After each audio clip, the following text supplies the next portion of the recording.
market you're in, you're talking about the brand, you're talking about the streaming penetration. There's a lot of variables that kind of influence what you can and should be doing in your market to adopt an optimal strategy. Welcome to the Strategy with Jason podcast. Tune in for everything you need to know regarding the automotive industry. Here's your host, Jason Harris. Hey, what's going on, Podcast Nation? It is Jason Harris here, and thank you for joining me in another episode of The Drive. We're in Newport Beach, California, with the one, the only, just wildly wise and smart and famous. Is that a good one, Brett? Did I do a good job? I have Brett Hall with me with EMG. Yeah, man, well, I'll say from an expectation standing, viewpoint, I don't know if I really try to roll out the record. I like to put it here, and then if I can get to there, I find that works better. But I'll take it. All right, there we go. I'll take it. Yeah, no problem. Brett, thanks for taking the time to come and jam with me. And man, I can't tell you how much I appreciate you having me out here. And the event the other day, if you missed it, sorry. No, I'm just kidding. I'm messing. But I'm sure you're probably going to be putting up some of the decks, and people are going to be able to download it. There's a lot of video content. You had some of the smartest and brightest, and actually some of the biggest companies in the world when it comes to OTT and streaming and visual content. Dude, what a roster, dude. Congrats, man. What a heck of an event. No, thank you. It's our second year doing the Streaming Automotive Summit. Last year it was sort of the genesis of it was sort of a combination of having a conversation with my dad, and his bank had just done something, and then like a similar offsite. But then we also were just struggling to figure out how to do something at like a digital dealer or an NADA. And we said we live in a pretty cool place that people, I think, would want to come to and visit. And we have a few things to say, so let's try it. And now I think it's really kind of coming into shape on what we want to do with it after we just had our second year. The timing's just so right for it. I know that little less than 5% of dealerships out there watching and listening right now are using OTT or some type of streaming solution within their marketing mix. And, there's just a lot that I don't think everybody knows. It's just from attribution to the data that can be used. I know we're going to get into a bunch of this, but here's what I do want to do real quick, because I love kicking off these podcasts with a little origin story. Because I'm just fascinated. So Brett, how did you get started in this crazy little world we call the automotive industry? I'll do my best to focus in on the things that matter. But so right out of college, I was fortunate enough to get a job at Google, and that's what moved me down here to Newport Beach. They just opened their Irvine office. And I was, for the first 6 months, on their audio ads product, which was as a result of an acquisition they just made. And then about 6 months later, I was part of the automotive and entertainment pod, specifically for YouTube. So we'd also just acquired YouTube, and I was on this pod, and actually at the time, we were selling, the homepage of YouTube, and I was just an order taker for that. And so, we had a few car brands do that, and I did nothing more than just literally write down on a calendar who was doing what at what time. Sure, Ford, you want the homepage of YouTube. And back then it was so new that it was basically what you did. You just bought the homepage. So, that was technically my first experience or jump in automotive, but honestly it was scratching the surface. I've always been in ad tech. I've always been, kind of in internet advertising. And so it's sort of unavoidable to work, with automotive marketers at any kind of various level. But really at EMG is when I've gone, all in and gotten into it deep. So you got bit by the auto bug. Got bit by the auto. Well, that's bit by the streaming bug, and I'll be totally honest. So my experience, I didn't know it at the time, was mostly tier 1 and tier 2. Whether it was through Google or a few other companies. And then at EMG, when we pivoted into streaming, we had one of our platform partners refer us to an agency partner, and they wanted to do some CTV, and so we got the referral, and it was for a few car dealerships, which we had never done. I'd never done, my partner had never done individual tier 3 advertising for car dealerships, and so we launched a few campaigns, and we launched a few more, and then based on a LinkedIn ad that I put out there for, hey, do you want to do CTV for your car dealership? We got a few more, and then maybe a year in, I looked at my partner. I said, there might be something to this automotive thing. There could be something here. I don't know what it is yet, but I think we should explore more about it. So that was about 6 years ago. And yeah, through a combination of just really good partners and a few serendipitous events, we've sort of grown into this space. Wow. And I love it. I know there's a lot of people that have been in it for a long time, and they're like, oh my gosh, auto.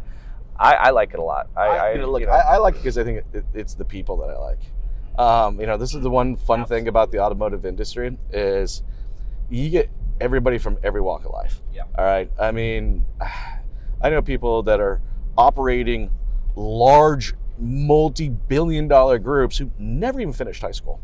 And I know guys that now own 60, 70 rooftops who started at a gas station. I know people like MBAs who sold weed in high school. There's just so many, and it's just fun, but it's all these cool, fun personalities, but like what you saw last night, the camaraderie, the kind of that brother sisterhood of automotive is it's a real thing. I know everyone says every industry is small, and this one is really small though. I mean, you very fast realize, oh wow, these, it's. Well, let's get a little bit into EMG real quick because I'm curious. So here's what I'm kind of thinking. Because I'm always curious, what was kind of that aha moment? And then what was okay, we can solve that problem by doing this. Yeah. How did that kind of EMG kind of come about with that? Sure. So the company's 9 years old, but we've only been doing streaming for about 7 of it. Mm-hmm. So for the first 2 years, we were doing DR display advertising for direct response advertisers. Sure. And it's hard to even call them advertisers. They basically are just, it's basically like affiliate marketing, but using display in programmatic. They have offers. Yep. And, these are the things that you've seen that kind of occupy probably a lot of annoying ad space on websites. But we got really good at unpacking the programmatic market, everything from path to supply to audience modeling, all the things that my partner Brian talked about yesterday, but to really literally sell a, call it diet pill for whatever, a couple thousand orders a day. And we didn't get paid unless someone got out their credit card and paid. And so when we talk about, a business outcome that matters, for us, it was quite literally, it wasn't a click and it wasn't, some metric on a website. It was like, are you selling this thing? And it totally required a discipline to understand the entire supply chain. Otherwise, we were out of a job. And so we did that for 2 years. And a combination of just that it's a pretty volatile market and I didn't see a ton of growth there. And so we said, can we take what we've learned here and just point it into a different direction? And that direction ultimately was streaming. It was CTV, this was OTT. This was about late 17, early 2018. And we said, what if we started taking... You pivoted before pivot was like a normal word? Okay, all right, I got it. I mean, some people call it a pivot. Same business, just working with a different set of, and that ushered in kind of a new set of advertisers that we were really happy with, not just automotive. We're vertically agnostic at this point. And it was still an emerging and new, it still is, but it was a very nascent and new kind of ecosystem. And so we got a lot of quick demand or, kind of feedback on, I want to try this. I want to do this. And so we did that 7 years ago. And then really, like I said, we already kind of spoiled it. About a year into our journey with automotive is when I looked at him and I said, I think there's something to this automotive thing. There's something there. Let's put concerted resources into really, going after, as a customer base, building products out, really wrapping our service around the automotive industry. Yeah, the automotive industry is fun, especially from a market perspective, because things move fast. Here's, I've rented and operated an agency for many, many, many years, and some people don't just work. They don't last long. And a lot of it has to do with just how speed of everything is, right? You can have a manufacturer literally come out with 15 incentives and then about maybe 7 days into it go, you know what? those actually kind of suck. Yeah. Let me change everything, so at least things are changing every 30 days. And that's very different than most verticals out there where it's like, you'll create a message and the message is probably good for at least a seasonality or something like that. But no. We will change it. If every not single monthly, possibly sometimes weekly, depending on your OEM. Multiple times a month, depending. So like it is it's fun. I was drawn to it, from a marketer's perspective because of just how chaotic and just fun and just just the need of it, right? So let's get into. Actually, I want to get into your presentation yesterday, because so I'm a bit of a people person. I think most people who watch my podcast know I like to watch people. I figured that out pretty early. And I like to identify patterns, right? And there were a couple moments during kind of your presentation the other day that some body language significantly changed. So I want to go, I'm just curious for you, what were maybe kind of the 2 or 3 takeaways that you'd, love to share with everybody that obviously couldn't get to the event, but will be there next year. Hey, let's go. Yeah, so the presentation referring to streaming metrics that matter. While streaming has gone mainstream, that was the theme of our conference, there's still a lot of confusion. There's still a lot of misunderstanding, not misinformation, just, it's like any new market. And so dealers have lots of questions, and, ad associations have lots of questions. And what we have sort of characterized this as, they have a lot of questions, but they're asking the wrong questions because they just don't know what to ask. There's still that knowledge gap, which again is not new to streaming. That is just always going to be the case with a new medium. And so what we really wanted to do is sort of summarize and synthesize very succinctly in about a 15-minute presentation, what are the things that actually will impact, move the needle for you, move metal. What are they? How can you get there? What are things that we've learned, and then how you can also apply those into your buys? How you can measure them. Yeah. I actually think I know we're going to get more into this, but the measurement aspect, I think, is what I find a lot of people are actually surprised by. Sure. But anyways, continue. Yeah. So the foundation of going back to the DR days when we had to sell a diet pill or not get paid. We excuse me, little hoarse from yesterday's moderating. A lot of talking. We characterize what we do as an attribution-first strategy, and simply what that means is we relentlessly are investing and focusing on creating a technology stack that not only tracks business outcomes, and in this case for dealerships that's going to sound like sales and foot traffic and web engagement, but accurately do so.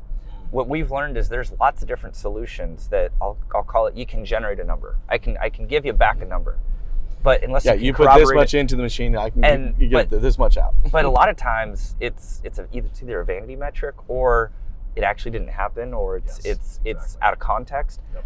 And so, what we always try to do is just corroborate what we're finding. And so we call it actually truth seeking. Are we actually, doing what we're intending to do? Are we getting the feedback loop that is giving us a good signal into kind of really the behavior we want to see? And so building on top of that is when we would then move to the kind of now very coined term, an audience-first strategy. So we start with an attribution set, and then we say, okay, how does that inform an audience model that we can build and be highly predictive with who's in market, who's not? And then how do we in turn take that audience and start buying really high quality inventory? What does that look and sound like? What is the best path to do so? Which, by the way, really in this space, go direct, meaning work with someone that You got to find a partner. You got to find a partner. And I think, for a lot of people that are watching and listening to this right now, look, there's going to be a lot of takeaways kind of during this podcast, and I know we're going to be posting, some of the presentation and stuff like that as well up, so we encourage you to watch it. But, I think one of the key takeaways I took from this, and I'm just putting my dealer principal hat back on, right, is like, you need to find a partner, all right? You said something, and I love finding rabbit holes, so I like to go down them. You said something, but, audience first marketing, and it's funny because, like, the two of us, we're hip deep or chest deep in it all the time. So we've been talking about audience first marketing for, I feel like, for a decade. Long time. But like there's still so many agencies out there and so many, let's call them marketing partners out there that are not participating in an audience first strategy. And it's inefficient. I understand that over a decade ago, doing audience first wasn't necessarily available to everybody out there, but you look at some of these self-serve platforms and these other data partners out there. There's no excuse whatsoever to have a data-driven audience first strategy. Man, you actually, okay, so. Sorry, I get on a soapbox sometimes. And it's, I got to step back and realize I've been in the space for, call it almost 20 years, ever since I got out of college. And so to me, what you just said is just, it's so true. It's like, why isn't everybody adopting this? I don't understand. And honestly, I don't even understand the downside of trying. But I think that actually is also been very surprising, because in a lot of cases, those who have adopted an audience-first strategy, they seem to think it's either not possible or not viable inside of streaming. And it totally is. No, you're 100% right. But I love the point you made. But even in other digital channels, I'm starting getting the sense, man, you actually aren't as audience-first as you could be, should be. I thought you were, and I don't understand why that would be. And the cool thing about being audience first, it's audience first, creative second. If you're out there watching and listening right now, you're working with a marketing partner, they're not doing that, then I'm sorry, go find a new one. Right? I know, I'm being a little tough love. Yeah. Yeah, I recently saw a presentation, and it was just a really good job of saying, in the context of streaming, but it's true of any digital advertising, you're flipping the paradigm of finding an audience through content versus you're actually just isolating the audience, and then where they happen to be consuming content, you find them. So the whole thing is flipped, and so like I said, sometimes I have to step back because we have this conversation a lot in streaming, but I think it's actually happening a lot in other digital channels that became I can guarantee you before it is. Which was actually a pretty big surprise to me. It definitely is. See, I like to fish. And that's actually a relatively new hobby for me. Okay. But, I just don't go throw a worm out there and just pray for the best. You know what I mean? I do my research. All right. It's what time of the year, where am I going? What's the water levels? What kind of fish are out there? What are some of the top baits and top lures that they're going after? I take my time before I go and spend, hours and hours just sitting staring at water and getting nothing, but to me, this is the same thing. This is the cool part about this, especially I think on the streaming side. People don't realize is that, you can target, you don't just have to target a device anymore.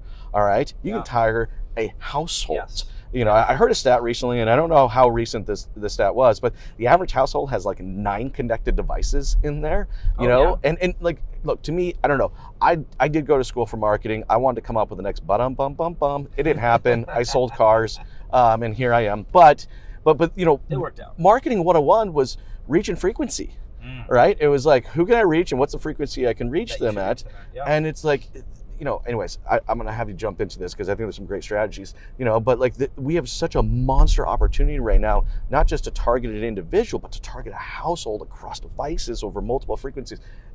Yeah. Look, I'm getting excited. Preach it. I'm getting excited. I'm going to let you keep on going. From a strategy perspective, look, I love kind of the space that you guys are in because you kind of see how all the other agencies are kind of executing on those strategies. I'd love to kind of pick your brain.